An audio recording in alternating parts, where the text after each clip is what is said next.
वैसे वैसे आपके जो क्वेश्चन होंगे वो लेते जाएंगे। मीन वाइल मैं ऐसे करता हूँ, जो मेरे टैक्सेस की अपडेट्स हैं मैं वो कुछ आपके साथ शेयर कर लूँ, फिर मैं आगे चलता हूँ जी।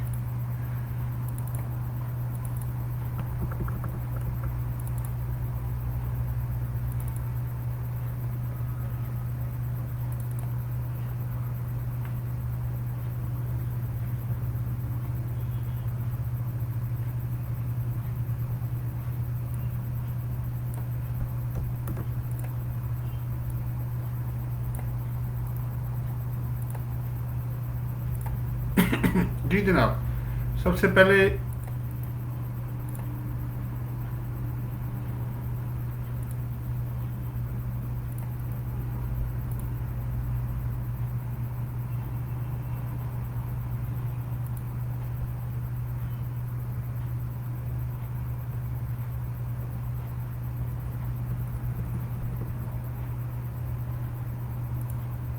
जी ये पहला टैक्सेस का अपडेट जी। सबसे पहले एफबीआई ने इनवाइट किया जी पब्लिक एट लार्ज में कि बजट प्रपोजल जो है वो आप 15 फरवरी 2021 तक, जो कि ओबियसली वो रिलेट करेगी नेक्स्ट टैक्स ईयर जो आपका 2022 होगा उसके लिए। तो जो भी सजेशन है वो आप जिस लॉ में चाहते हैं, जिस सेक्शन में चाहते हैं, पहले क्या और आप क्या सजेस्ट करते हैं, वो उसको एक चार्ट बना के आप उसको वहाँ पे प्रेजेंट कर सकते हैं। ये नंबर वन है जी।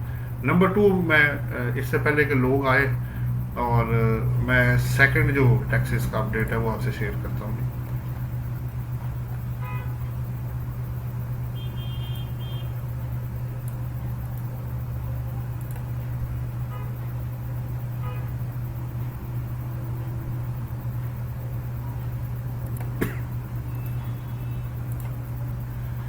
ये नंबर टू है जी। मैं अभी इस पे बात करता हूँ जी।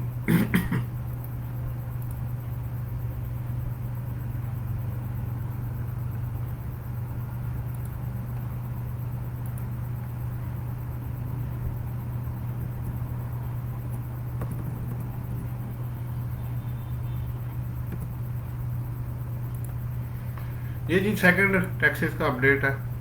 उसमें एफबीआर ने कहा जी जो ग्रोथ जो एक्सपोर्ट आपकी आ रही है वो बेसिकली इंसेंटिव जो उन्होंने दिए हैं टैक्सेस की मद में, और जो ओबियसली जो यूटिलिटीज़ है जिसमें गैस, बिजली और एसएनजी, जो दो आपके जो गैसेज चलती हैं जी, आपकी एक एसएनजीपीएल वाली है और दूसरी एलपीजी जो आपकी है, वो दोनों सूरतों में उन्होंने इंसेंटिव जो है वो एक्सपोर्टर्स को देना शुरू कर दिया प्लस टैक्सेस के अंदर जो है। मैं आपका सवाल लेता हूँ जी।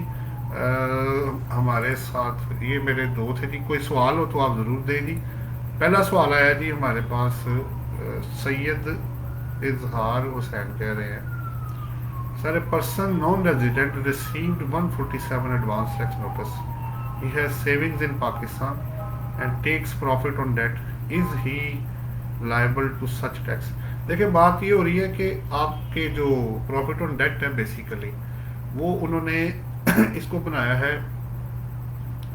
अब 5 लाख तक अगर प्रॉफिट होगा, 5 लाख रुपए तक अगर आपको एनुअल प्रॉफिट अगर आपको सेविंग से आता है, तो उसके ऊपर जो बैंक है या नेशनल सेविंग सेंटर है वो आपका 10% टैक्स काट के आपको देगा, जबकि रेसिपिएंट ने 15% टैक्स देना है। अब चूंकि ये टैक्स देना ही है, तो इस सूरत में मेरी तो पर्सनल ओपिनियन ये है कि अगर 10 लाख से ज़्यादा आपकी इनकम हो जाती है टैक्सेबल, तो आपको एडवांस टैक्स देना लाजमी हो जाएगा। तो आप उस कॉन्टेक्स्ट में देख लें कि इनकम कितनी है। इवन अदरवाइज 15% अल्टीमेटली आपको रिटर्न के साथ 5% बाकी का जमा तो कराना पड़ेगा। सो सैयद इजहार सैन, अगर आपको जवाब मिल गया हो तो इसको ओके कर दें। साथ ही आपके जी वकार अबान आए हो, कहते हैं जी अस्सलाम वालेकुम। वालेकुम अस्सलाम जी। अच्छा जी, कोई क्वेश्चन आपका हो तो मज़ीद मैं जो थर्ड पॉइंट है जी वो मैं आपसे शेयर करता हूँ आगे।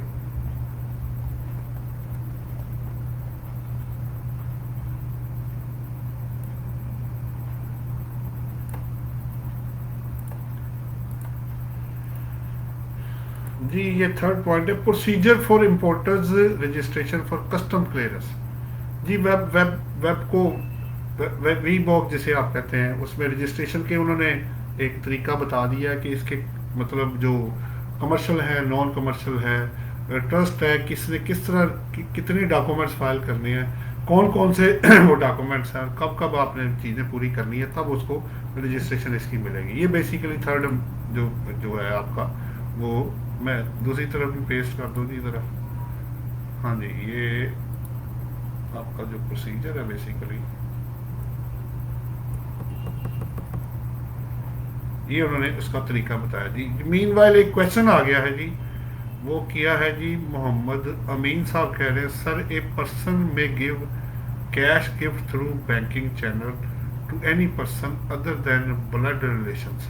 देखें इस वक्त अमीन साहब, आप पहले तो टैक्स ईयर को क्लियर करें, आप ये गिफ्ट किस साल के टैक्स ईयर की, मतलब किस साल के गिफ्ट की आप बात कर रहे हैं। अब मैं आपको दो हिस्सों में कर देता हूँ। अगर तो आप गिफ्ट अगर पिछले सालों की बात कर रहे हैं तो पहले तो हो जाता था, जैसे ही 2000 जो चेंज आया, 18 या 19 में ये चेंज आया था कि आप रिलेटिव को गिफ्ट करेंगे, ठीक है। उसके बाद 2020 के अंदर ये आया कि अब आप 7 पर्सन हैं जिनको गिफ्ट आप कर सकते हैं, जिसमें पेरेंट्स हैं, ग्रैंड पेरेंट्स हैं, ब्रदर है, सिस्टर है, वाइफ है, सन है, वो स्पेसिफाइड है, उसके अंदर सिर्फ हो सकता है। अदरवाइज जो गिफ्ट है ना, पहले तो कैश तो आप दे नहीं सकते, वो लिमिटेशन है। बेहतर यही है कि आप क्रॉस चेक में करें। दूसरा, उनको करें जिनके नाम स्पेसिफाइड है। अगर आप ऐसे नहीं करेंगे तो 111 सेक्शन में आपकी इनकम फ्रॉम अदर सोर्सेज बना के इस पे जो है वो टैक्स लगा दिया जाएगा, यानी डीम्ड इनकम ये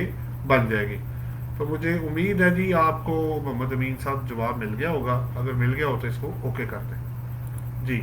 मीनवाइल इधर जी फेसबुक पे सवाल आ गए हैं जी, आगे वो कर रहे हैं। सैयद इजहार हुसैन कह रहे हैं सर नॉन रेजिडेंट पे भी अप्लाई होगा, नॉन रेजिडेंट पे भी अप्लाई होगा जी। ऑब्वियसली अगर उसकी पाकिस्तान सोर्स इनकम है और वो उसको तो अकॉर्डिंगली फिर उसको एडवांस टैक्स जो है वो देना पड़ेगा। हाँ, अगर कोई एग्जम्पशन या छूट हो तो वो अपनी जगह पे रहेगी जी। सैयद इजहार हुसैन, अगर आपको जवाब मिल गया हो तो उसको ओके कर दीजिएगा जी। मीनवाइल फिर बिलाल अहमद साहब का एक सवाल है, वो कह रहे हैं अस्सलाम वालेकुम। वालेकुम सलाम। In case of private limited company last date to file return was 31 December 2020, ठीक हो गया। Extension is granted till 15 January 2001, ठीक हो गया। If in case further extension will not be granted till 31 January 2021, then in that case if our accounts are not ready then we can file nil return and later on revise it on receiving audited accounts. देखिए बात ये हो रही है कि फिर आपको बिलाल अहमद साहब एक दो चीज़ें देखनी पड़ेंगी कि आपने नील इनकम जो है वो डिक्लेयर कर दी है। अगर आपका लॉस आ गया इसके अंदर तो आप जेहन में रखिएगा, फिर आप उसको डाउनवर्ड नहीं जा सकेंगे, वो आपकी रिवाइज रिटर्न को एक्सेप्ट नहीं करेंगे। अगर तो आपने प्रॉफिट में जाना है और 60 दिन के अंदर रिवाइज करनी है, और दुआ करें कि मीनवाइल 122 का आपको नोटिस ना इशू हो जाए, तो फिर तो आपकी बात बिल्कुल ठीक है, ठीक है। बेहतर यह है कि आप टाइम ले लें, उससे बेहतर अभी चॉइस आपके पास कोई नहीं है। बाकी रिस्क अंदर ऑलवेज रहता है। तो बिलाल साहब, अगर आपको जवाब मिल गया हो तो इसको ओके कर दें। नेक्स्ट है जी जुबैर खान साहब, कह रहे हैं अस्सलाम वालेकुम। वालेकुम अस्सलाम व रहमतुल्लाहि व बरकातहू जी। उन्होंने भी पूरा सलाम किया जी। Sir we incorporated LLP limited liability जो public limited company in December 2020 and get NTN accordingly, ठीक हो गया। But we did not start business and partners of LLP are also not willing to start business, ठीक हो गया। We received notice from under section 114, please guide। देखिए अगर आपने company बनाई है तो आपने बिजनेस किया या नहीं किया। अब बात हो रही है दिसंबर 2020 की, तो ये तो आपका टैक्स ईयर 2021 बनेगा। कंपनी तो फाइल करेगी next year return, number 1। Number 2, जो डायरेक्टर है, जाहिर बात है अगर वो तो पाकिस्तान में ही थे ना, या जहाँ भी थे आप उसको क्लियर कर लें। अगर आप पाकिस्तान में थे तो कुछ ना कुछ तो करते थे ना आप, तो वो पिछली रिटर्न जो है वो आपके डायरेक्टर्स की और जो भी आपके चीफ एग्जीक्यूटिव या डायरेक्टर है साथ, दोनों उनसे वो मांग सकते हैं जी। जनाब जोहेब खान साहब, अगर आपको जवाब मिल गया तो ओके कर दें। सैयद इजहार हुसैन ने एक और सवाल कर दिया, एक तो उन्होंने ओके कर दिया, फिर वो कह रहे हैं father sends money to son, the son buy property for father in Pakistan, how will it be treated in return. जी ठीक है, अगर फादर ने भेजी है तो आप होम रेमिटेंस के तौर पे ले लें, और ओबियसली उसका वो जो वहाँ वो जॉब करते होंगे, नॉन रेजिडेंट होंगे, वो चीज़ें आपसे मांगेंगे, उसको बाद में जब ऑडिट होता है या अदरवाइज वेरीफाई करा दें, और जो जो जेन्युइन रसीट है उसको आप शो कर दें, होम रेमिटेंस के तौर पे वेल्थ स्टेटमेंट के अंदर आप शो कर दें। जी सैयद इज़हार साहब ने ओके कर दिया है। साद उमर कह रहे हैं sir, is advance tax on education fee under section 236 I has been omitted. जी साद उमर साहब, ये ख़त्म नहीं हो गया। उन्होंने ये कहा है कि अगर आप एटीएल लिस्ट में होंगे और उसकी फीस आप जमा कराएंगे तो आप पे नहीं लगेगा, लेकिन नॉन एटीएल पे अभी भी वो लगा हुआ है। तो मेरा ख्याल है साद उमर साहब आपको जवाब मिल गया होगा। अगर आपका कोई ये कॉन्सेप्ट या जो भी सवाल था क्लियर है तो इसको ओके कर दें। मैं ज़रा यूट्यूब पे भी चेक कर लूँ जी। जी नेक्स्ट अभी तक नहीं, इधर अभी फ़िलहाल यूट्यूब पे जी मजीद कोई सवाल नहीं आया। जी जनाब, अच्छा मैं आपके साथ जो पॉइंट शेयर कर रहा था,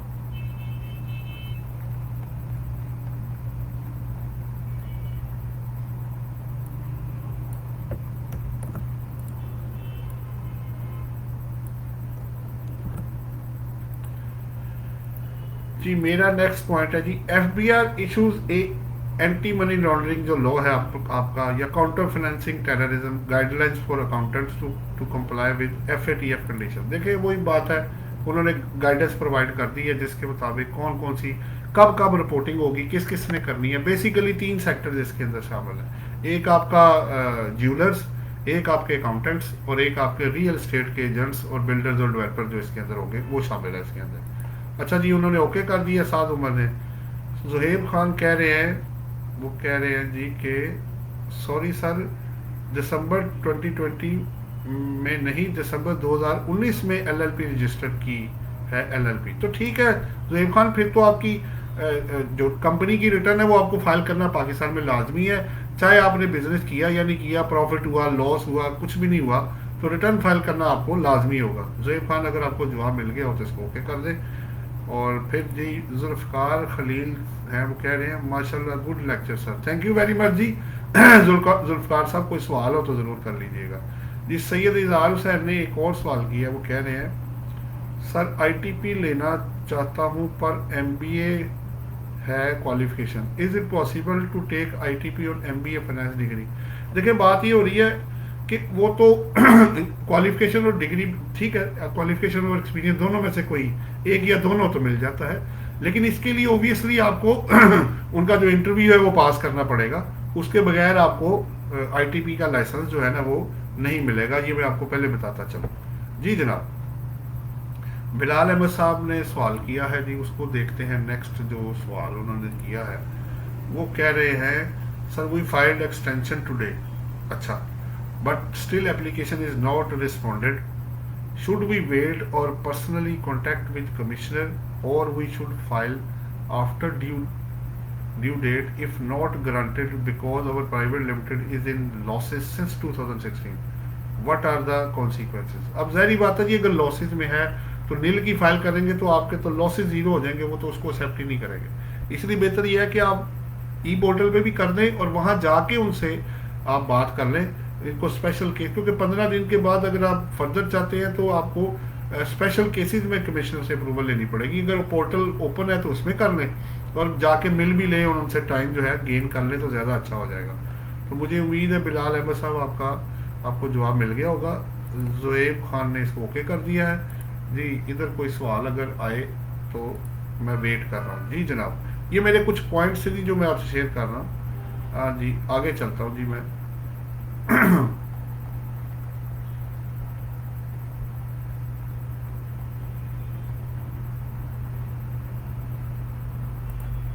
जी एक और सवाल आ गया है, सैयद इजहार हुसैन कह रहे हैं, वो कह रहे हैं जी कि सर बहुत शुक्रिया, अल्लाह पाक आपको अपने घर का दीदार करवाए, यू आर ऑलवेज हेल्पफुल। जी थैंक यू वेरी मच जी सैयद इजहार हुसैन साहब, आपकी दुआएं जो हैं बड़े काम की हैं जी, उसके बगैर इंसान कुछ नहीं कर सकता जी जनाब। और इधर कोई सवाल तो अभी फ़िलहाल नहीं आया जी।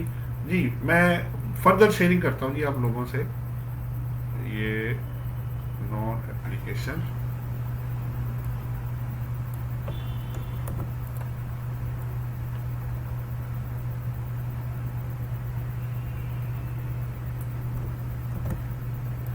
ये ज़रा डिटेल इसकी ज़्यादा है जी, मैं इसको ना दो हिस्सों में कर देता हूँ, पहले मैं पेस्ट कर लूँ फिर आपको जवाब देता हूँ जी आपको।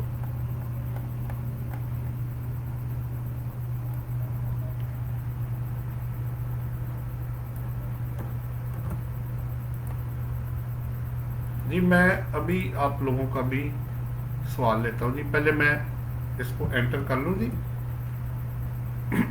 जी सवाल आया जी, एम असद इकबाल साहब का सवाल है, उसको पहले देख लेते हैं, उसके बाद फिर मैं अपनी शेयरिंग कर लेता हूँ जी। वो कह रहे हैं in withholding income tax audit payment made to travelling agent on account of foreign travel has been confronted by the OIR officer in revenue. ठीक हो गया। will be exempt only if the traveling agent has paid income tax on his commission income. On the other hand, commission income is to be taxed under section 233. Knowing that why OIR raises these types questions, please guide. देखिए असद इकबाल साहब, बात ये हो रही है कि अब ये सारी चीज़ें तो उन्हें नहीं ना पता होती, ये आपने ये बताना होता है कि आपने टैक्स क्यों नहीं काटा, बिलो टैक्सेबल लिमिट है, पेमेंट नहीं हुई, एग्जम्पशन सर्टिफिकेट है या एग्जम्पशन का कोई क्लॉज है। आपको ये आप एक नोटिस को इस तरह चैलेंज नहीं ना कर सकते जिस तरह आप चाह रहे हैं। उन्होंने आपको नोटिस दिया है, आप उसका जवाब दें, अगर वो उसको लॉ के मुताबिक होगा तो वो उसको एक्सेप्ट कर लेंगे, ऐसा मसला नहीं होगा। नहीं भी करेंगे तो आप अपील करके आगे उसको क्लियर कर लेंगे। जी जनाब, तो असद इकबाल साहब अगर जवाब मिल गया हो तो आप इसको ओके कर दें, नंबर 1। नंबर 2 नेक्स्ट है जी, अब मैंने कुछ, चले मैं अपनी बाद में शेयरिंग करता हूँ, पहले आप लोगों के सवाल। साद उमर हमारे साथ हैं, वो कह रहे हैं sir your lectures are very much of value for the entire tax field, personal thank you. आपका शुक्रिया जनाब साद उमर साहब एप्रिसिएशन के लिए, बस दुआ कर दिया करें। बिलाल अहमद कह रहे हैं if an individual obtains loan from another person through banking channel can he return back the loan in cash. देखिए बिलाल अहमद साहब, बेहतर तो ये है कि क्रॉस चेक में वापस कर दें, अच्छी बात है, लेकिन अगर आप कैश में भी वापस कर देंगे और आपके पास एविडेंस होगा और वो भी एंट्री अपनी डाल लेंगे तो इसमें कोई मजाका नहीं है, तो आप उसको कवर कर सकते हैं। जी जनाब, अगर आपको साद उमर साहब और बिलाल अहमद साहब आपको जवाब मिल गया तो इसको ओके कर दें। जी मैं इधर यूट्यूब पे चेक करता हूँ, वहाँ एक सवाल आ गया जी हमारे पास। वो कह रहे हैं मोहम्मद अमीन साहब हैं जी, वो कहते हैं sir can any person give gift through cross cheque except blood relations after 30 June 2019 as per rules of FBR whether it is acceptable और नॉट टू FBR। देखें बात ये हो रही है मोहम्मद अमीन साहब, आपने कहा कि गिफ्ट थ्रू क्रॉस चेक है, एक्सेप्ट ब्लड रिलेशन। देखिए उन्होंने आपको 1 जुलाई 2019 से उन्होंने आपको जो रिस्ट्रिक्शन लगाई है वो मैंने स्पेसिफाइड बंदे आपको पहले कर दी हैं, जिनमें ग्रैंड पेरेंट्स हैं, पेरेंट्स हैं, ब्रदर सिस्टर्स, वाइफ, सन, डॉटर, ये शामिल है, ये 7 कैटेगरी शामिल है। इसके अलावा आप जो गिफ्ट है वो आप वो नहीं दे सकते, ठीक है, गिफ्ट नहीं ले सकते बेसिकली जो है, तो इन्हीं के अंदर ही गिफ्ट होगा और वो क्रॉस चेक या इन काइंड जो भी होगा। इसके अलावा अब आप करेंगे तो वो अदर इनकम बना के उस पर टैक्स लगाने की आपको लगा देंगे। ज़ाहिर बात है, लॉ चुके कह रहा है तो वो इस तरह कर रहे हैं। तो मोहम्मद अमीन साहब अगर आपको जवाब मिल गया हो तो इसको आप ओके कर दें। जी जनाब, फेसबुक पे मजीद है जी, एम असद इकबाल ने ओके कर दिया जी। जी बिलाल अहमद साहब आपका अभी लगता है आप अभी ओके चेक कर रहे हैं जी। और कोई सवाल हो तो मैं मजीद जी मैंने जो छोड़ा है उसको शेयर कर देता हूँ। देखिए अब बड़ा अच्छा एक पॉइंट आपके सामने आ रहा है, 2 पॉइंट्स है। पहला ये है non application of independent mind by appellate tribunal क्यों the order in original being barred by time.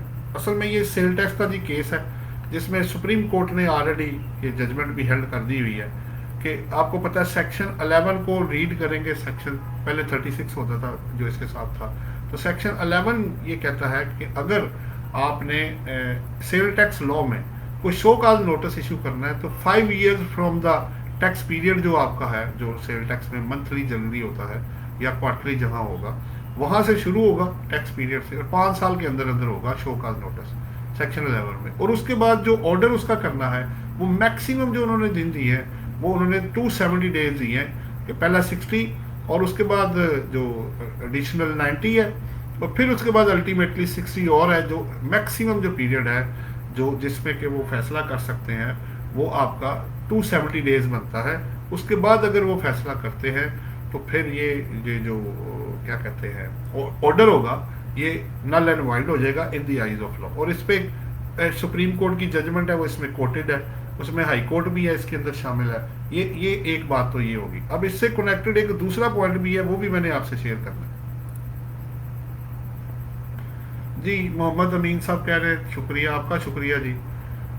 Ali Zahid साहब ने मैसेज, अब चले अभी वो देंगे बाद, वो कह रहे हैं अस्सलाम वालेकुम sir, during video you share some files of data where I receive this data. देखिए इसमें ना मैं जो आपको दे रहा हूँ इसके अंदर ही वो दिया होता है, अलग से नहीं होता। आप उसको इसी वीडियो को आप फेसबुक पे भी देख सकते हैं, वहाँ पे वो चीज़ें जो है उनकी वो शेयर हो रही होती हैं, और इधर आपके जितने इधर आएंगे लोग वो इधर शेयर हो रहे होते हैं। जी जनाब। अच्छा जी, मेरा जो दूसरा पॉइंट है मैं उस तरफ जाना चाह रहा हूँ, मेरे 2 पॉइंट से इससे connected.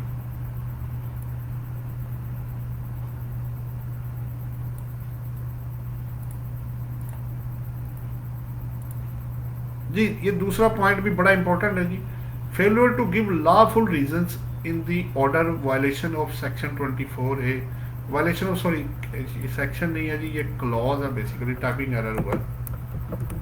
Clause 24A of the general clauses act 1897। ये बड़ा इंटरेस्टिंग पॉइंट है जी जो मैं शेयर करने जा रहा हूँ। अगर आपने फर्ज करें प्ली लिया है इस सुप्रीम कोर्ट की जजमेंट के मुताबिक कि वो ऑर्डर नल एंड वाइड है, लेकिन उसको कंसिडर नहीं किया गया और आपकी अपील को रिजेक्ट कर दिया गया है स्ट्रेट अवे, तो आप इस जजमेंट का जो इसमें होगी उसका सहारा ले सकते हैं कि क्लॉजेज जो 24A क्लॉज है जनरल क्लॉजेज एक्ट का, उसके मुताबिक कोई भी जो ऑर्डर है वो विदाउट लॉफुल जस्टिफिकेशन के बगैर, वो चाहे जुडिशियल है या क्वासी जुडिशियल है, क्योंकि इनकम टैक्स की जितनी प्रोसीडिंग है ये वाली क्वासी जुडिशियल होती हैं, इसमें कोई भी जो ऑर्डर होगा या कोई जो भी चीज़ आप डिसलो करेंगे या उसको उसको पिन पॉइंट करेंगे तो वो विदाउट लीगल बैकिंग और जस्टिफिकेशन के बगैर वो नहीं कर सकते। दिस इज़ वाई कि इस जजमेंट में अल्टीमेटली जो ऑर्डर हुआ था उसको उन्होंने नल एंड वाइड कर दिया था। जब तो ये जनरल क्लॉजेज का जो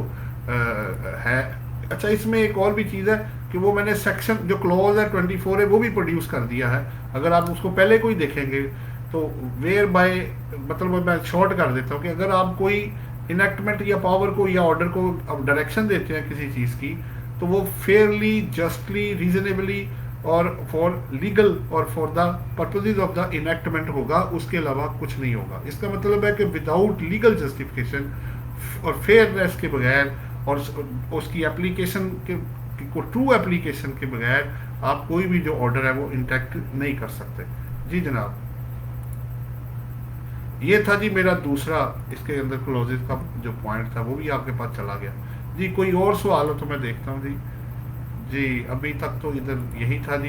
अच्छा मैं नेक्स्ट वेट कर रहा हूँ जी, अगर आप लोगों का कोई क्वेश्चन हो तो वो आप कर सकते हैं। अच्छा अब मैं एक और चीज़ आप लोगों से शेयर कर देता हूँ आज के टैक्सेस अपडेट के हवाले से ही। अब अगर मैं 2 पॉइंट अलग अलग है, अगर मैं revision of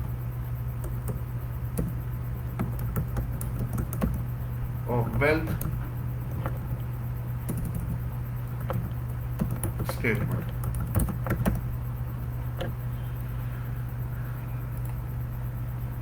under the income tax law, ठीक है जी। मुझे कौन कौन से पॉइंट्स इस वक्त कंसिडर करने हैं, मैं जरा हेडिंग बेहतर कर देता हूँ। Points to be considered before revision of wealth statement।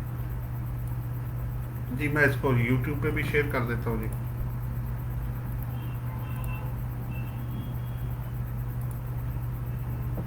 जी जनाब, इस पे थोड़ी सी बात करनी है। अगर आप अपनी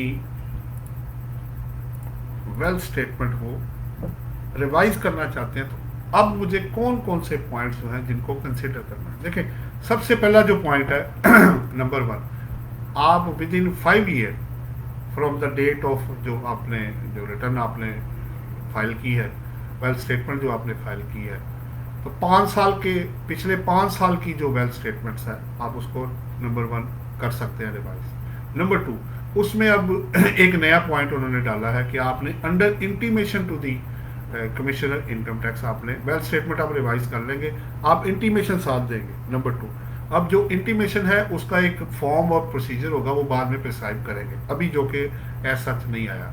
नंबर 3 ये है कि आपने जो रिवाइज करना है उसकी पावर जो है उसको रिव्यू करने की, वो भी उन्होंने कमिश्नर इनकम टैक्स ने ले ली है कि आपकी रिवाइज्ड वेल्थ स्टेटमेंट को वो उसको उसको रिव्यू करेंगे, और अगर उसमें कुछ चीज़ उनको रीजनेबल पाएगी कि जो कि उनकी एक्सेप्टेबल लेवल से नीचे है या अनसेटिस्फैक्ट्री है, तो वो उसको रिजेक्ट कर देंगे।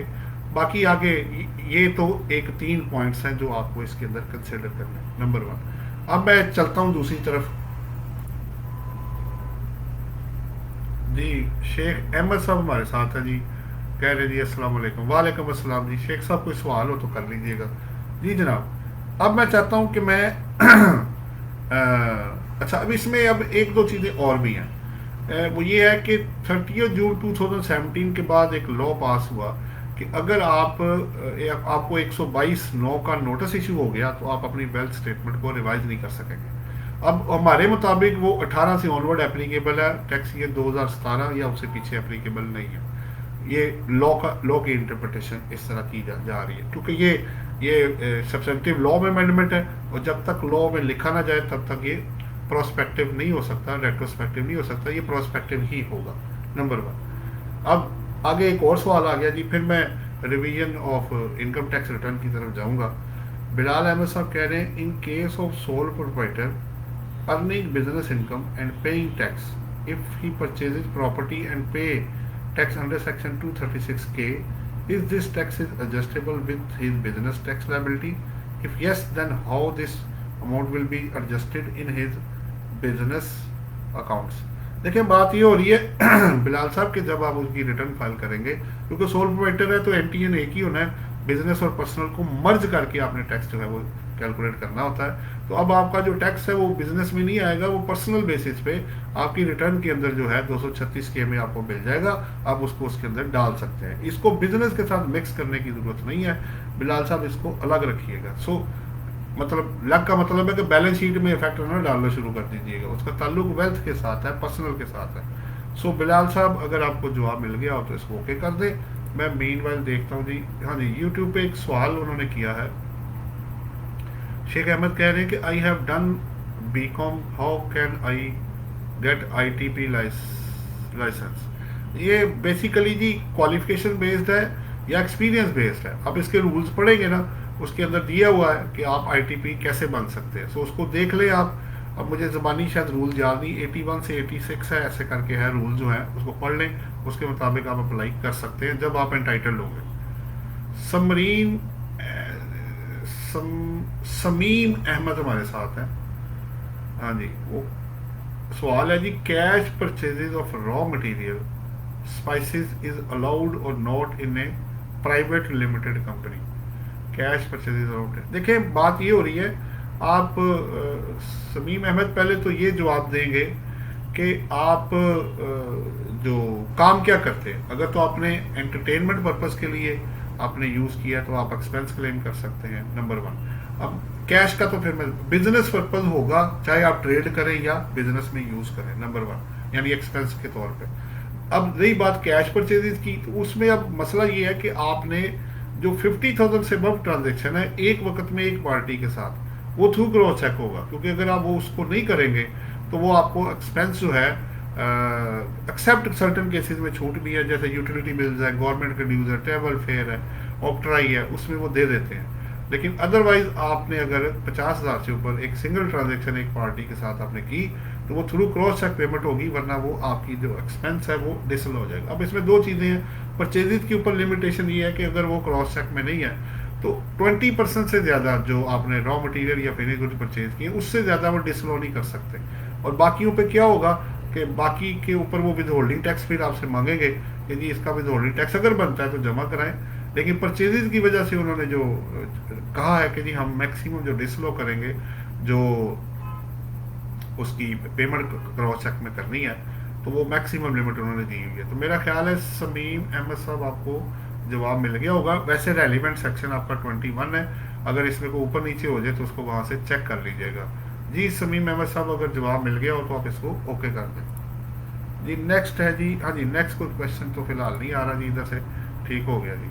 जी जनाब, अभी हाफ हमारा लेक्चर ऑफ हुआ जी, अगर आप मज़ीद कोई सवाल करना चाहते हैं तो आप कर सकते हैं। जी जनाब, मैं आगे चलता हूँ। मैंने जैसे भी बात की थी कि मैंने आपके साथ रिवाइज्ड जो वेल्थ स्टेटमेंट है उसके बारे में थोड़ी बात की। अब मैं रिवाइज्ड इनकम टैक्स रिटर्न के बारे में बात करना चाहूँगा।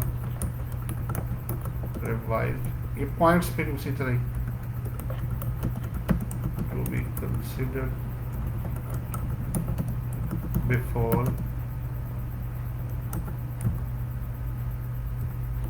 revision of income tax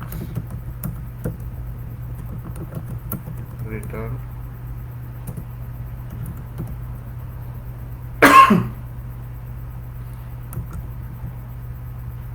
under the income tax law।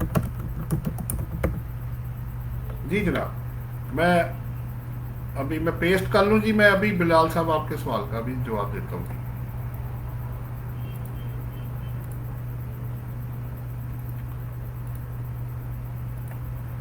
जी जनाब, मैं पहले आपका सवाल ले लूँ जी, फिर मैं अपनी चीज़ की कंट्रीब्यूशन करता हूँ। आप कह रहे हैं बिलाल अहमद साहब, sir please elaborate again, is he can adjust tax with his business tax liability because he brings that money from his personal cash?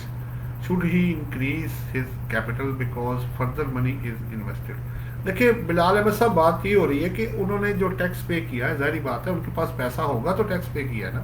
वो आप बिजनेस में से ड्राइंग कर लें या वहाँ से पे आपने तो करना ही है। नंबर 1, आउटफ्लो तो आपको दिखाना पड़ेगा, वो पर्सनल में से पर्सनल की कैश फ्लो में जाएगा।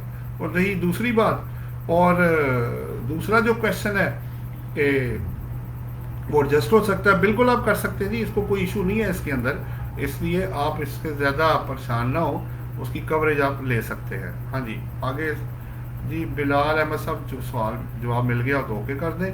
उसके बाद उन्होंने एक और सवाल कर, ये तो नेक्स्ट आ गया, वो क्या कह रहे हैं, can we get loan from another person through banking channel under section 39? जी बिल्कुल ले सकते हैं, आप क्रॉस चेक में ले सकते हैं, लेकिन सवाल ये है कि उसका क्रॉस चेक जो है, वो जो बंदा आपको दे रहा है वो अगर क्रॉस चेक हो जाए तो बहुत ही अच्छा है। अगर आपने अकाउंट से अकाउंट में ट्रांसफ़र करना है तो फिर आप बेशक उससे उसका एनटीएन होल्डर उसको बना लें कि वो क्रॉस चेक के अलावा अगर आपको बैंकिंग चैनल दूसरा यूज़ करना चाहता है, ट्रांसफ़र करना चाहता है, ऑनलाइन ट्रांसफ़र करना चाहता है, फिर उस बंदे का एनटीएन होल्डर होना लाजमी होगा। जी बिलाल साहब, अगर जवाब मिल गया हो तो इसको ओके कर दें। हाँ जी, इधर तो मैं आपसे शेयर करने जा रहा था जी, revision points to be considered before revision of income tax return under the income tax law. अब मैं अगर अपनी इनकम टैक्स रिटर्न रिवाइज करना चाहता हूँ तो मुझे किन किन पॉइंट्स को देखना पड़ेगा। नंबर 1, सबसे पहले आपने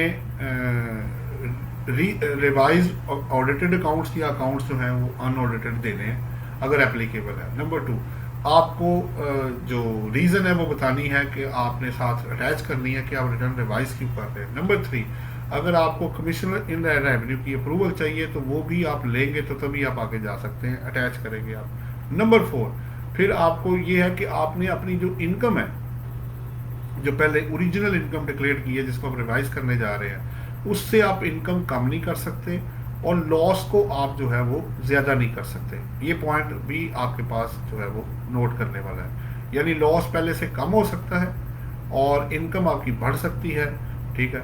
और अगर 60 दिन के अंदर करेंगे और 3 कंडीशन मेट कर दें तो आपको अप्रूवल की ज़रूरत नहीं रहेगी कमिश्नर इन रेवेन्यू की। 3 क्या है, उसके साथ रिवाइज अकाउंट्स या ऑडिटेड अकाउंट्स या उसकी रीज़न आ जाएगी, प्लस इनकम को आपने बढ़ाना है और लॉस को आपने कम करना है।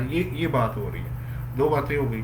उसके बाद एक और पॉइंट इसके अंदर है, वो ये है कि अब आपने 60 डेज़ के अंदर प्रूव करनी चाहिए, लेकिन 60 डेज़ के बाद आप, उन्होंने ये भी कहा हुआ है कि अगर आप इनकम को, अगर आपको वो जवाब नहीं देते स्पेसिफाइड टाइम के अंदर, तब भी आपको ऑटोमेटिक हो जाएगा, और या आपने जो इनकम को अगर बढ़ा दिया है और लॉस को कम कर दिया है, तब भी आपको 60 दिन के बाद अप्रूवल की ज़रूरत नहीं होगी, बाकी कंडीशंस आप मेट करेंगे। तो ये आपकी रिवाइज्ड इनकम टैक्स रिटर्न करने के कुछ प्री जो कंडीशंस हैं वो आपने देखनी थी, और इसी तरह आपकी वेल्थ स्टेटमेंट का था।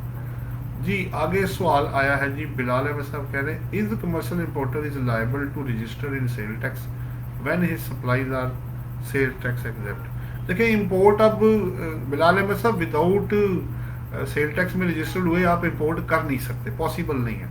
तो ये तो आप चाहे एग्जेम्प्ट हैं या जो भी सप्लाईज कर रहे हैं वो बात की बात है, अगर आपके इंपोर्ट पे ही आपको जो है वो अलो नहीं करेंगे तो कैसे आप आगे जाके सेल करेंगे। शाहिद महमूद साहब हमारे साथ हैं, वो कह रहे हैं sir please the treatment of private practice receipts of doctor other than salary.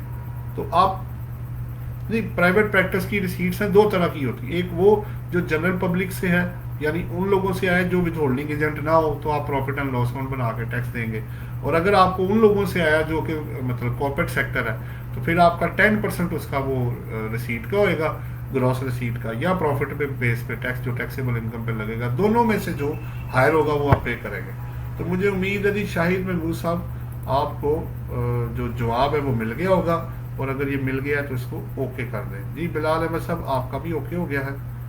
Khalid Bhatt हमारे साथ हैं जी, वो कह रहे हैं सर ओवरसीज पाकिस्तानी ने local assets in Pakistan show किए हों और लोकल एसेट्स के साथ foreign outside Pakistan assets show ना किए हों तो क्या अब शो कर सकता है, और एनी अप्रूवल नीड्स। देखिए बात ये हो रही है, अगर आपने उन्होंने कहा है कि पहले क्या ओवरसीज ने local assets in Pakistan show किए हुए हैं और लोकल एसेट्स के साथ foreign outside Pakistan assets show ना किए हों तो क्या अब वो शो कर सकता है, और एनी पर्सन। देखिए अभी आप बिल्कुल कर सकते हैं, लेकिन शर्त ये है, दो पॉइंट्स आपको नोट करने हैं।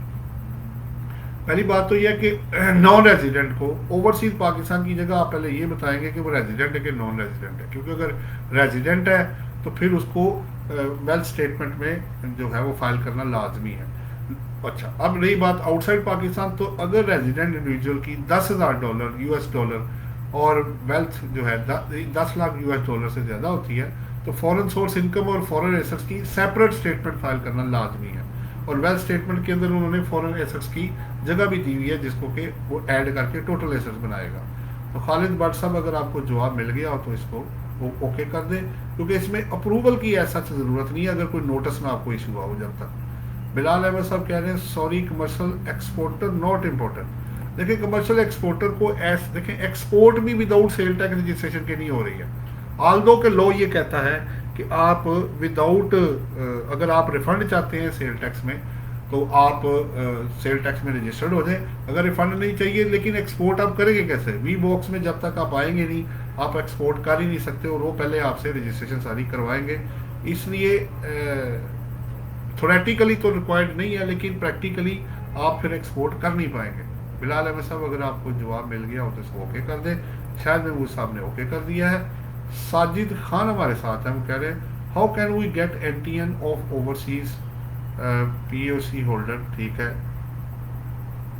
और फिर उन्होंने साथ क्या लिखा है जी, वो कह रहे हैं IRS shown data is invalid when new registration apply.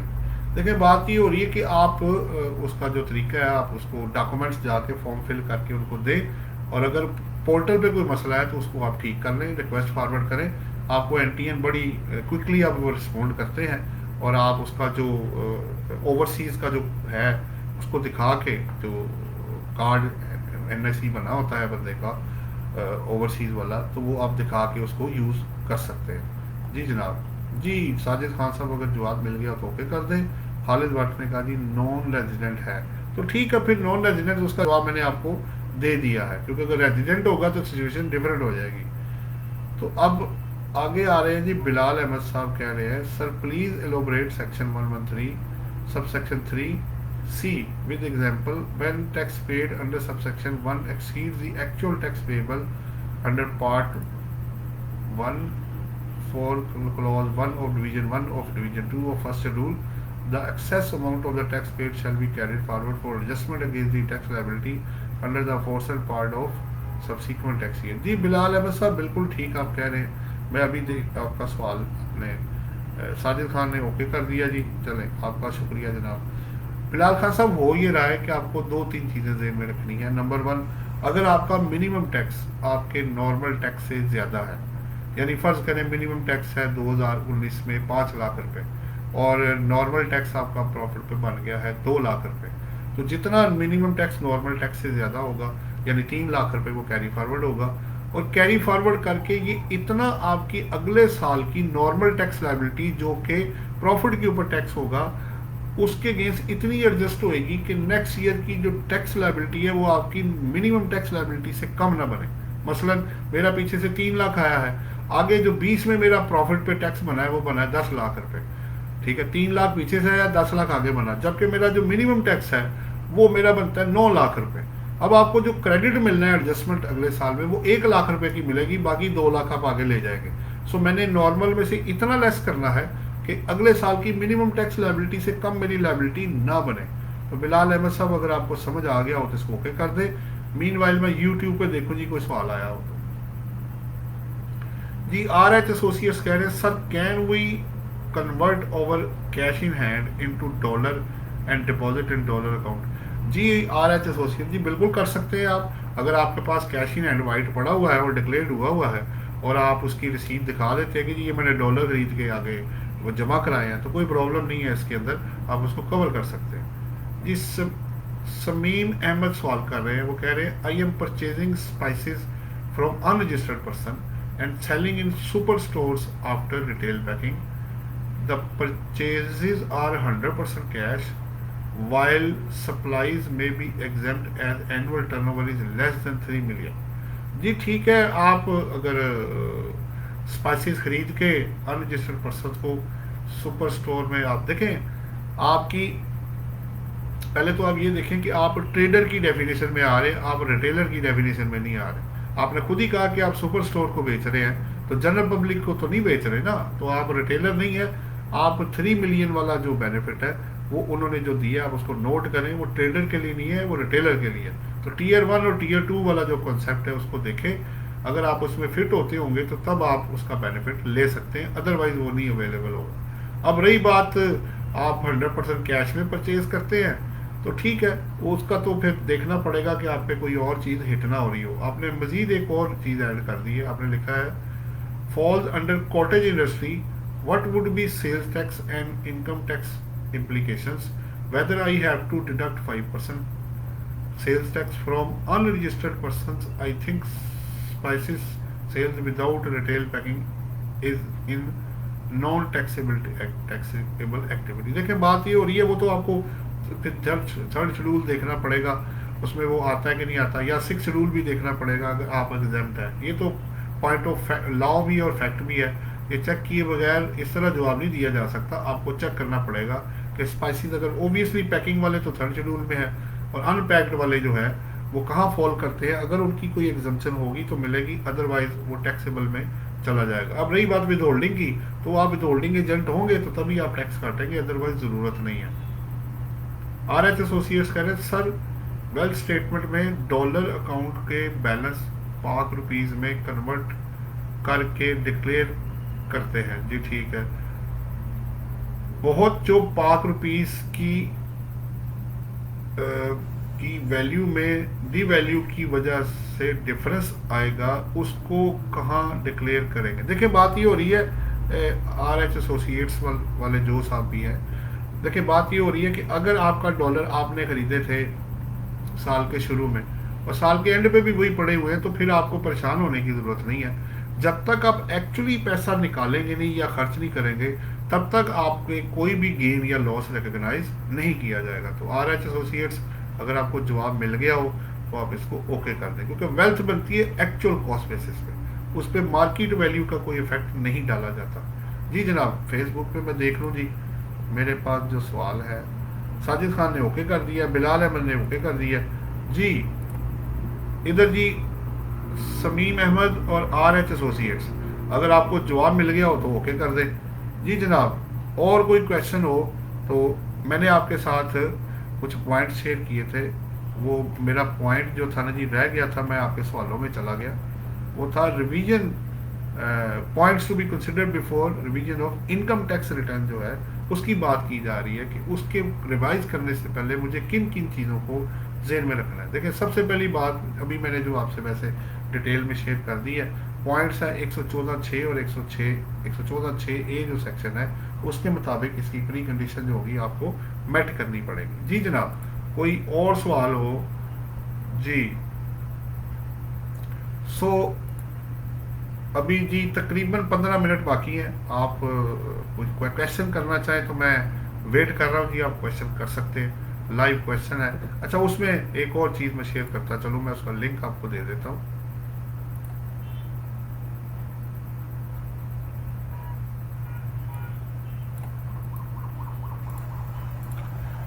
जी ये मैं लिंक आपको अपने YouTube चैनल का भेज रहा हूँ जी।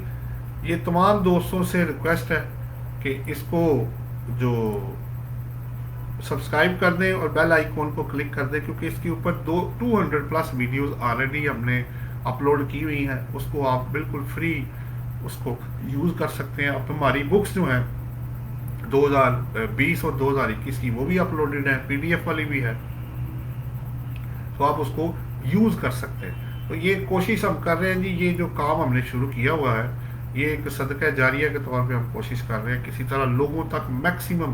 अब इसमें ज़ाहिर बात है मैं आप लोगों से रिक्वेस्ट करूंगा कि जितना मैक्सिमम आप उस पेज को सब्सक्राइब करेंगे, उस चैनल को बेसिकली सब्सक्राइब करेंगे या फेसबुक पे भी आएंगे, तो मैक्सिमम ये जो वीडियो ऑलरेडी पड़ी हुई हैं जो क्वेश्चन आंसर की शक्ल में, मुख्तलिफ सेमिनार जो हमने Lahore tax bar, Faisalabad tax bar, virtual university UMT के साथ, GC यूनिवर्सिटी के साथ, ICMAP के साथ, ICAP के साथ, और प्लस आपका जो पंजाब ग्रुप ऑफ कॉलेजेस है, हेले कॉलेज ऑफ कॉमर्स है, तमाम लोगों के साथ जो हमने जितने सेमिनार्स किए हैं वो सब के सब इसके अंदर जहाँ जहाँ रिकॉर्डिंग हो सकी वो हमने इसमें डाला हुआ है। फिर भी उसके अलावा किसी स्टूडेंट का, किसी हमारे बहन का, किसी भाई का कोई सवाल हो तो वो लाइव हमसे क्वेश्चन आके कर सकता है। इसमें कोई नेगेटिव चीज़ नहीं है जी, कोई कमीशन नहीं है, कोई फ़ी नहीं है। जितना इससे आप टैक्सेस की, क्योंकि अब आगे आने वाला जो वक्त है वो टैक्सेस का ही है, उसमें मैक्सिमम बेनिफिट आप अवेयरनेस जितनी होगी उतना आपको फ़ायदा होगा इसके अंदर जी। मैं वेट कर रहा हूँ जी आप लोगों का। उन्होंने उधर ओके कर दिया है, RH एसोसिएट्स ने ओके हो गया जी जनाब। तो इसको आपसे रिक्वेस्ट है कि चैनल जिसका लिंक मैंने आपको दिया है इसको मैक्सिमम आप लोग इसको सब्सक्राइब करें और इसको बेल आइकॉन को क्लिक कर दें, ताकि फ्यूचर में जितनी वीडियोस आए, एग्जिस्टिंग तो आप इस्तेमाल करेंगे ही, और फ्यूचर में जितनी वीडियोस आएंगी वो हम कोशिश करेंगे कि दोनों तरफ उसको अपलोड करें जी जनाब। मैं वेट कर रहा हूँ जी। चले मैं अपना कोई पॉइंट शेयर कर देता हूँ जी, क्योंकि लोग शायद कुछ सोच रहे हैं अभी, फिर वो लिखना शुरू करेंगे, आएगा टाइम लग जाएगा जी। नेक्स्ट मेरा अभी जो प्रैक्टिकल, चूँकि कोशिश कर रहा हूँ मैं जितने प्रैक्टिकल चीज़ें आपसे शेयर हो सके वो मैं आपके साथ शेयर करूँ। नेक्स्ट एक और प्रैक्टिकल पॉइंट मैं आपको जो अभी शेयर करने जा रहा हूँ वो जी जनाब, साजिद खैर करें योर ग्रेटनेस। चले अल्लाह खैर करे जी। आप साजिद साहब बस शेयरिंग कर दें और लोगों को बीच में ले आए, जितने लोग आ सकते हैं उससे मैक्सिमम बेनिफिट उठाएं। अच्छा जी, नेक्स्ट मैं आपके साथ जो पॉइंट शेयर कर रहा हूँ प्रैक्टिकल, चूँकि मैं कोई ना कोई नई चीज़ सोचता रहता हूँ कि प्रैक्टिकल चीज़ें जो है ना वो आप लोगों से शेयर करनी चाहिए। अच्छा, इसमें अब जो रिवीजन वाला पॉइंट है उसमें 2 पॉइंट बड़े इंपॉर्टेंट है। एक तो इंटीमेशन देना है, जो कि अभी उसमें प्रिस्क्राइब फॉर्म और मैनर वो बताएंगे, वो भी आया नहीं। दूसरा पॉइंट ये है कि पहला तो इंटीमेशन, दूसरा जो पावर दी गई है कि आप इसको रिजेक्ट कर सकते हैं वेल्थ को, वो उनको दी गई है 1 जुलाई 2020 के ऑनवर्ड। इसका मतलब है कि उसका टैक्स ये 2021 बनता है, क्योंकि ये सब्सटेंटिव लॉ है। अगर इसमें रेट्रोस्पेक्टिव इफेक्ट करना हो, आल्दो के सब्सटेंटिव लॉ जो है वो भी रेट्रोस्पेक्टिव हो सकता है। जैसे मैं एग्जांपल एक आपको दे देता हूँ। अगर आपको याद हो तो जब ये PTI की हुकूमत आई थी तो उसके अंदर शुरू के जो 4 महीने थे उसमें टैक्स रेट बड़ा कम था। उसको फिर उन्होंने 4 महीने बाद जाके कहा कि जी हम इसको बढ़ा रहे हैं और रिवाइव कर रहे हैं हम नए वाले जो रेट्स जो ज़्यादा वाले हैं। लेकिन उसके साथ उन्होंने क्या कहा कि अगर अब ये सब्सटेंटिव लॉ था कि बैक डेट से अमेंड हो रहा है, लेकिन उससे जैसे राइट ऑफ जो टैक्स पेयर है वो इफेक्ट हो रहा था, उसके प्रिविलेजेस इफेक्ट हो रहे थे, तो उन्होंने कहा जी आप ऐसे करें, आप पिछले 4 माह का टैक्स हमें जमा करा दें, लेकिन वो आप अगले 8 माह में इक्वली डिवाइड करके हमें दे दें, हम आपको कोई डिफॉल्ट सरचार्ज चार्ज नहीं करेंगे। तो वहाँ चूंकि सब्सिडेंटरी लॉ में लिखा हुआ था कि रेट्रोस्पेक्टिव इफेक्ट है, विद रीजनिंग था, तो वो रेट्रोस्पेक्टिवली अप्लाई हो गया। अदरवाइज अगर ऐसे ना हो तो जब भी लॉ अमेंड किया जाता है, अनलेस उसमें स्पेसिफाई ना किया जाए, वो प्रोस्पेक्टिवली ही अप्लाई किया जाता है, वो रेट्रोस्पेक्टिवली अप्लाई नहीं होता। इस पे जजमेंट्स और काफ़ी चीज़ें अवेलेबल भी हैं। जी जनाब, ये मेरी तरफ से एक पॉइंट था जो मैंने आपके साथ शेयर करना था। मजीद मैं आगे चलता हूँ जी, और प्रैक्टिकल कोई पॉइंट आज मैंने जजमेंट्स आपके साथ 2 शेयर किए हैं, ठीक है। उसमें जो रीजनिंग के साथ आप जो ऑर्डर होगा वो बनेगा, तभी वो डायरेक्शन या ऑर्डर जो होगा वो लॉ के मुताबिक होगा, तभी वो एक्सेप्टेबल होगा, अदरवाइज नहीं होगा। प्लस कुछ कंप्लेंट्स आ रही काफ़ी लोगों से, वो कह रहे हैं कि जो हम मिनिमम टैक्स कैलकुलेट कर रहे हैं उसकी कैलकुलेशन हमारी कैलकुलेशन के साथ मैच नहीं करती। कभी वो उसको ज़्यादा कर देता है, कभी कम कर देता है, कभी रिफंड निकाल देता है, कभी बराबर कर देता है। तो उसमें रिक्वेस्ट ये होगी कि आप अपनी कैलकुलेशन करें बिल्कुल लॉ के मुताबिक जो बनती है, उसके बाद उसको फीड करें। अगर तो वो टैक्स कम बनाता है तो आप एक लेटर साथ मार्क कर दें कि जनाब एक्चुअल टैक्स ये बनता है जो लॉ के मुताबिक है, लेकिन रिटर्न में ऐसे आ रहा है, तो आप इसको काइंडली और बाकी का टैक्स मैंने चूंकि जमा कराया हुआ है, तो आप काइंडली इसको जो करेक्शन करें रिटर्न के अंदर, तब क्योंकि हमें ड्यू डेट के अंदर फाइल भी तो करना ना, रीजन के साथ फाइल करना। अच्छा, अब अगर ज़्यादा वो करता है तो तब भी आपको एडजस्टमेंट करनी है ताकि वो एक्चुअल के ऊपर आ जाए, वरना क्योंकि पैसे जमा हो जाएंगे तो वो तो फिर निकल गए पैसे आपके पास से। तो ये पॉइंट्स कुछ जो थे वो भी मैंने आपसे शेयर करने थे जी। मीनवाइल बिलाल अहमद साहब ने एक सवाल कर दिया है, वो कह रहे हैं in case of sole provider और AOP when international accounting standards are not applied, in this case if depreciation is not charged on assets, but income tax ordinance 2001 section 20 subsection 2 says that asset must be depreciated, is it the same meaning with I understand? जी बिल्कुल बिलाल साहब, आप बिल्कुल सही जगह पे पहुंचे हैं। देखें, इनकम टैक्स लॉ में जब मस्ट जो उन्होंने वर्ड यूज़ किया है, आप उसको ज़रा देखें, अगर वो मस्ट डेप्रिसिएट है तो आपको लॉ के मुताबिक ही चलना पड़ेगा। अब रही बात जहाँ तक अकाउंटिंग स्टैंडर्ड है या उस पर, वो ज़ाहिरी बात है वो उस पर अप्लाई नहीं होते हैं। तो अब आपने जो डेप्रिसिएशन है ओबियसली वो आप 3rd शेड्यूल के मुताबिक सेक्शन 22 के मुताबिक रीड विद 3rd शेड्यूल जो होगा आप चार्ज करेंगे, तो तभी आप वो क्लेम कर सकते हैं। काउंटिंग डेप्रिसिएशन को वैसे भी टैक्स लॉ जो है वो एक्सेप्ट नहीं करता। जी जनाब, वो टैक्स की डेप्रिसिएशन को मानते हैं। तो बिलाल साहब, अगर आपको जवाब मिल गया हो तो आप इसको ओके कर दें। जी जनाब, मैं यूट्यूब पे देखूं अगर कोई और सवाल आया हो।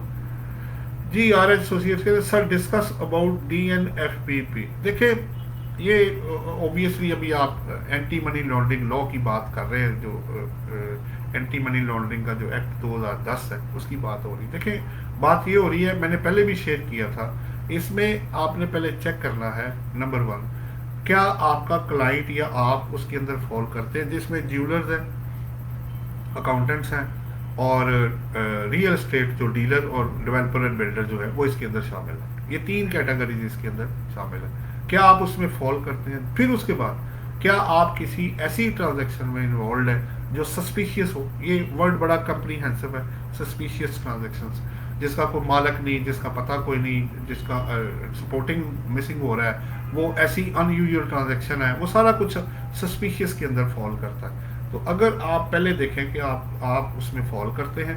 नंबर 2, क्या आप सस्पिशियस ट्रांजैक्शन में हैं? क्या ये ट्रांजैक्शन पहले कवर्ड है? क्या आपके पास जवाब है? तो फिर तो आपके ऊपर ये अप्लाई नहीं होता। लेकिन अगर सस्पिशियस ट्रांजैक्शन होगी तो ऑब्वियसली फिर लॉ ऑपरेट होगा और लॉ फिर अप्लाई किया जाएगा। मुझे उम्मीद है जी RH एसोसिएट्स आप इसको स्टडी करेंगे और इस हिंट से आपको काफ़ी फायदा पहुंच जाएगा। जी जनाब, बिलाल अहमद ने ओके कर दिया। बिलाल अहमद ने एक और सवाल कर रहे हैं, वो कह रहे हैं सर प्लीज़ थोड़ा लॉसेस और कैरी फॉरवर्ड और लॉसेस के बारे में बता दें। देखिए, अभी मैं आपको कुछ पॉइंट्स में आपको दे देता हूँ। जैसे सैलरी के अंदर लॉस नहीं होता और उसमें जब लॉस होता ही नहीं तो कैरी फॉरवर्ड नहीं होता, और इसके अगेंस्ट कोई लॉस आप सेट ऑफ कर भी नहीं सकते। इसी तरह प्रॉपर्टी इनकम है, उसके अगेंस्ट भी आप कोई लॉस सेट ऑफ नहीं कर सकते। लेकिन प्रॉपर्टी इनकम में 2 ऑप्शन आ जाएंगी आगे से, या तो आप नॉर्मल टैक्स रिजीम में चले जाएं या सेपरेट ब्लॉक में आप ग्रॉस इनकम पे टैक्स पे कर दें। इस तरह आप बिजनेस इनकम में जाएंगे तो बिजनेस इनकम में दो हिस्से हैं, एक स्पेकुलेशन एक नॉन स्पेकुलेशन, तो दोनों में लॉस हो सकता है। ठीक है, बिजनेस लॉस आप सैलरी और प्रॉपर्टी को निकाल के किसी इनकम के अगेंस्ट सेट ऑफ कर सकते हैं, लेकिन कैरी फॉरवर्ड करके ये अपने ही हेड के अगेंस्ट सिर्फ एडजस्ट होगा, नंबर वन। इसी तरह जो कैपिटल लॉसेज हैं वो सेट ऑफ भी सिर्फ अपने हेड के अगेंस्ट होंगे, ये ज़रा थोड़ा सा डिफरेंट है ये बिजनेस इनकम से, आल दो के नॉन स्पेकुलेशन बिजनेस इनकम का हिस्सा है। लॉसेज अपने हेड के अगेंस्ट होंगे, वो कैरी फॉरवर्ड करके भी अपने हेड के अगेंस्ट जाएगा।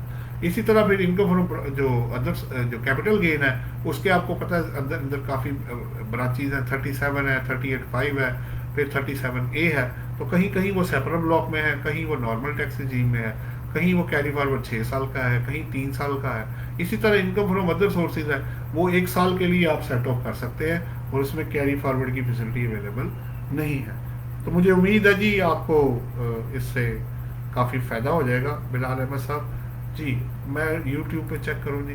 जी जनाब, अब टाइम चुके पूरा जी, अब अभी भी तकरीबन 5-1 मिनट बाकी हैं। अगर आप कोई और सवाल करना चाहें तो वो आप कर सकते हैं। बहरहाल वो जो लॉसेज वाला है उसमें 1-2 चीज़ें मैं और ऐड कर दूं। अगर आपके ब्रॉड फॉरवर्ड लॉसेज आ रहे हैं तो सबसे अर्लीस्ट लॉस पहले सेट ऑफ होगा, क्योंकि उनकी लॉस की कैरी फॉरवर्ड की जो लाइफ है जनरली वो 6 साल है, एक्सेप्ट एक्सेप्शनल केसेस में जैसे होटल इंडस्ट्री को 8 या 10 साल दिए गए।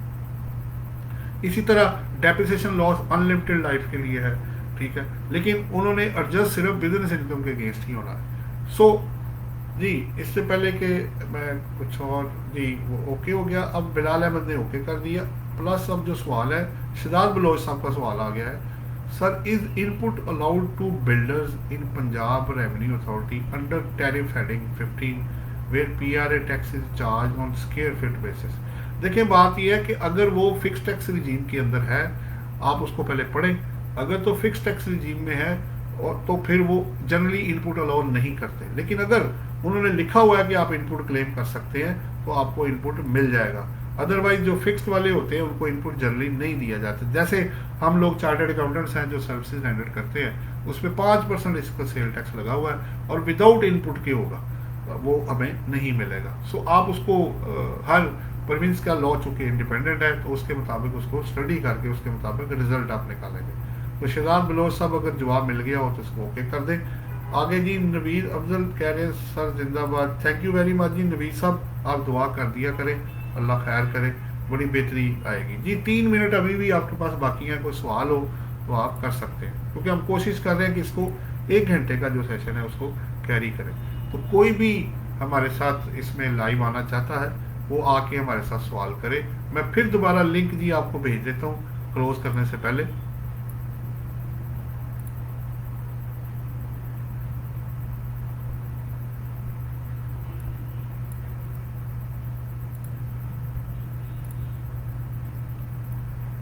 जी ये मैं लिंक भेज रहा हूँ जी, जो YouTube चैनल हमने बनाया हुआ है। जैसे मैंने बताया पहले, इसमें 200+ वीडियोस बिल्कुल फ्री है जी, हमने अपलोड की हुई है, जो मुख्तलिफ सेमिनार्स एजुकेशनल सेशन जो हमने किए, क्वेश्चन आंसर सेशन है, वो सारे इसके अंदर शामिल है। और जितने बार्स में हमने जो सेशन किए वो सब इसके अंदर कोशिश की है इसके अंदर शामिल करें। मीनवाइल जी 2 क्वेश्चन और आ गए हैं, टाइम चले ठीक है देख लेते हैं जनाब। शहजाद बलोच साहब ने ओके कर दिया है। पहले बिलाल अहमद साहब का सवाल ले लेते हैं। वो कहते हैं sir in case of AOP if in tax year 2019 there is loss and in tax year 2020 there is little bit profit but return submitted loss are not carry forward, can we revise the return now. देखिए बात यह है कि आप revise तो कर सकते हैं, लेकिन बात फिर वही है कि आप लॉस की एडजस्टमेंट करना चाह रहे हैं। आप अगर डिक्लेयर्ड इनकम को कम करेंगे तो वो तो उसको एक्सेप्ट नहीं करेंगे, तो फिर फ़ायदा क्या होगा आपको रिवाइज करने का। इसको ज़रा चेक करें, तभी आप आगे जा सकते हैं। लीगल हिच जब तक दूर नहीं होगी तब तक फ़ायदा कोई नहीं होगा। फयाज अहमद सवाल कर रहे हैं, बिलाल अहमद साहब अगर आपको समझ आ गई हो, पॉइंट पहुंच गया हो तो ओके कर दें। फयाज अहमद कह रहे हैं if a person drives income from AOP and notice receive under section 147 how will treat. देखें फयाज अहमद साहब, अगर उसकी अपनी कोई इनकम नहीं है तो उसको एडवांस टैक्स पे करने की ज़रूरत नहीं है, और लेकिन अगर उसकी इनकम है तो फिर AOP का शेयर शामिल करके ज़ाहिर बात है उसको AOP खुद टैक्स पे करेगी और ये अपना टैक्स खुद जमा करवाएगा जी। अगर आपको जवाब मिल गया हो फयाज अहमद साहब तो इसको ओके कर दें। जैदी मुजम्मिल साहब ने हमें अपना ईमेल भेजा है जी। मैं कोशिश करता हूँ जी आपको जो बुक जो है ना जी, मैं बल्कि मैं ऐसे करता हूँ, मैं आपको ना उसका जो लिंक है ना बुक का, वो मैं आपको दे देता हूँ। चले जैदी साहब, मैं आपको ना मैं आपको बाद में ना लिंक आपने भेज दिया ना, मैं आपको बुक जो है मैं आपको दे देता हूँ, बाद में आपको ईमेल कर दूंगा इंशाल्लाह ताला। आपको ना मिले तो मुझसे बात कर लीजिएगा, मैं आपको कर दूंगा जी। साजिद खान कह रहे हैं, if a person having no further business due to covid that is travel agent how can treat 147। देखिए, आप प्रूव कर दें आप बिजनेस नहीं कर रहे, तो आप पे अगर कोई भी आप बिजनेस नहीं कर रहे तो आप उसको एडवांस टैक्स आपको, क्योंकि लाइबिलिटी बनती कोई नहीं, तो फिर आपको देने की जरूरत नहीं है। लेकिन ये बर्डन ऑफ प्रूफ आप, बर्डन आप पे होगा कि आप प्रूव करेंगे कि आपकी इनकम मजीद और कोई नहीं है और आप पे एडवांस टैक्स अप्लाई नहीं होता। जी जनाब, मुझे उम्मीद है जी काफ़ी लोगों को इससे फ़ायदा होगा। अब टाइम चूँकि पूरा हो गया जी, हमारे चैनल को सब्सक्राइब करें जी, उसको मैक्सिमम शेयर करें, दोनों तरफ से कर लें। यूट्यूब भी है, लिंक्डइन भी है, फेसबुक भी है, ट्विटर भी है, हर तरफ से कर रहे हैं जी। अब मुझे आप इजाज़त दें। Thank you very much. अल्लाह हाफिज़ जी।